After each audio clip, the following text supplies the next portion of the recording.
Imagine 15 planes in the air right now, each one carrying hundreds of people. Fathers going home, students returning from abroad, doctors, kids, entire families packed into a metal tube moving at 500 miles an hour, 30,000 feet above the ground. And every single one of them trusts that someone down here is watching. Someone is tracking them, guiding them, keeping the invisible corridors between them clean and safe. That someone, tonight, is me. And my screen just went black. My name doesn't matter. What matters is the chair I was sitting in. Tower control. Dubai International Airport. One of the busiest airspaces on the planet. It was 2:14 in the morning, February 2019. I had been on shift for 6 hours. I had 4 hours left. The night was clean. No storms, no diversions, no unusual traffic. 6 aircraft in the holding stack, 9 on active approach. Everything moving the way it should, smooth, predictable, routine. I remember thinking, maybe 20 minutes before it happened, this is going to be an easy night. I should have known better than to think that. One beep. That's all it was. One single beep that didn't belong. The screen flickered, just once, like a television losing signal for half a second. I looked up from my notes, looked at the display, and everything seemed fine. Then it flickered again. Then it went dark, not dim, not partial. Completely, totally dark. For 3 seconds I sat there waiting for it to come back. Power glitch. System reset. It happens sometimes. Rare, but it happens. You wait. You breathe. You give it a moment. By second 7, the backup system had failed too. And that was the moment everything changed. Because in this job, there are problems you can solve with time. And there are problems that get worse every single second you don't act. A radar blackout with active aircraft is the second kind. Every second I waited, those planes kept moving, kept descending, kept closing in on each other, and I had no idea where any of them were. Let me explain something about what radar actually does, because most people don't think about it until it's gone. Every plane in my airspace sends out a signal. My radar picks that signal up and paints a dot on my screen. That dot tells me the aircraft's position, its altitude, its speed, its call sign. I can see 15 dots at once. I can see where they're going, how fast, and whether any 2 of them are going to get too close. That minimum safe distance, we call it separation.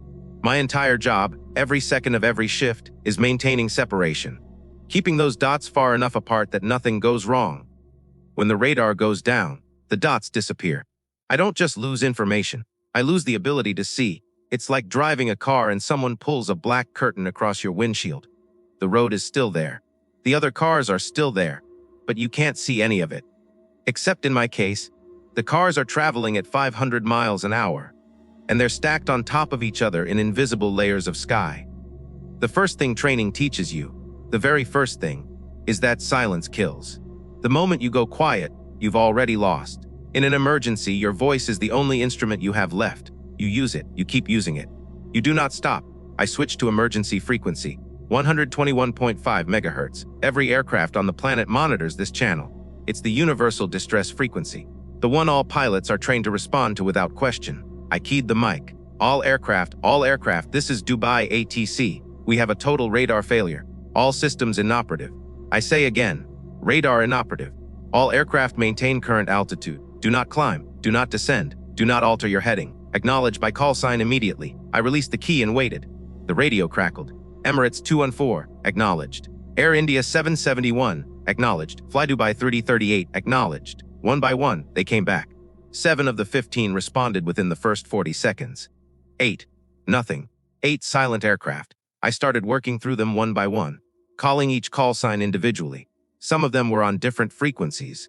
I had to switch, call, wait, switch back. Some responded within seconds, others took longer. By the 90-second mark, I had 13 confirmed. 2, still nothing, 509, flight 117. I pulled up my last known data from before the blackout. Written notes, timestamp. Last confirmed position, last confirmed altitude, last confirmed heading. I did the math in my head. How far could they have traveled in the time since I lost them? What's their likely position right now? Where are they going? And then I saw it. Both of them, based on their last known headings, were converging on the same corridor, same general airspace. Different altitudes, yes, but the margin was thin, and I didn't know if either pilot had changed altitude since the radar went down. That's the thing about a blackout. You don't just lose data, you lose certainty. And in aviation, uncertainty is the most dangerous thing in the sky. I want you to understand what that moment felt like. Because people always ask, weren't you terrified? And the honest answer is, there's no room for terror when you're inside it. Terror is something that comes later, when you're sitting in your car in the parking lot after the shift, and your hands start shaking for the first time, and you realize what could have happened. In the moment, there's only the problem. There's only the next step. Your brain narrows to a point. Everything else disappears. Your personal life, your tiredness, your hunger. Whatever you were worried about before you sat down, gone. Just the problem, just the next move. That's what training does to you. It doesn't make you fearless. It makes you functional when fear would destroy anyone else. I called Flight 509 again. Nothing. Again. Nothing. Third attempt, static. Long static. And then, buried underneath it, a voice. Broken. Barely there. But, Dubai, Flight 509, receiving you. Broken, say again. I spoke slowly. Clearly. Every word deliberate. Flight 509, radar failure. Climb immediately to 10,000 feet. Confirm when level. Do not alter heading. Acknowledge. A pause. 3 seconds that felt like a month. Flight 509, climbing to 10,000. Wilco. Will comply. Two of the most beautiful words in aviation. I moved to Flight 117. Called once. Called twice. On the third attempt, he came back strong. Clear signal, calm voice. I pushed him down. 8,000 feet. Same corridor, different layer. 1,500 feet of vertical separation between them. Enough. More than enough. Both aircraft confirmed. Both compliant. Both moving in opposite directions vertically. The corridor was safe. I spent the next 8 minutes working through every other aircraft in my airspace, confirming positions verbally, building a picture in my head the way controllers used to do before radar even existed. Because there was a time, not so long ago, when this was the only way anyone did this job. You talked to pilots. You listened. You built a mental map. You kept it updated every single minute. We've become so dependent on the technology that we forget the skill still lives underneath it. That night, I needed that skill. And somehow, it was still there. I was talking to aircraft I couldn't see, guiding them through airspace I couldn't display, maintaining separation I couldn't measure. Just voices and math and trust. 11 minutes and 43 seconds after the blackout began, the screens came back. Not all at once.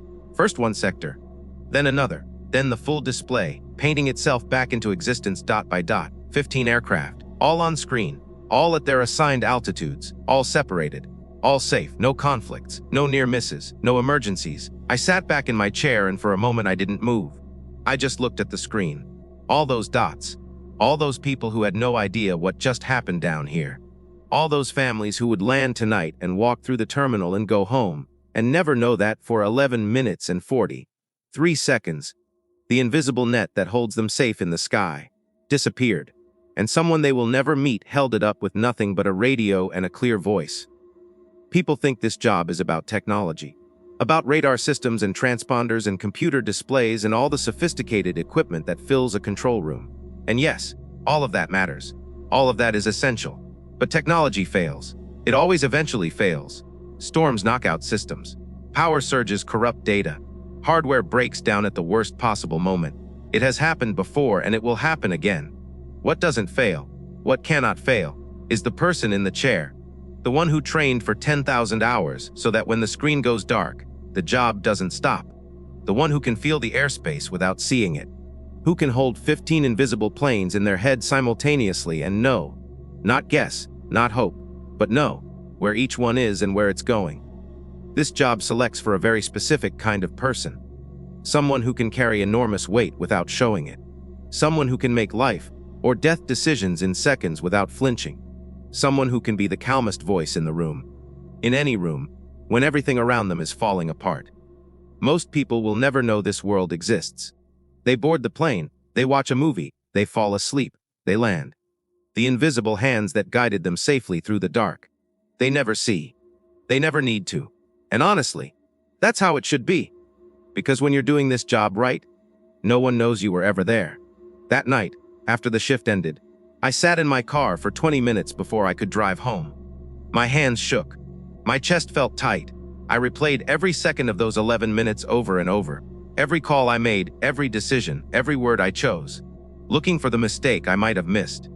Looking for the moment where it could have gone differently. It hadn't. Everyone landed. Everyone went home. But I sat there in the dark of that parking lot and I thought, This is the weight we carry. Every single shift. Every single night. We walk in, we sit down, and we take responsibility for the sky. And most days, it's routine.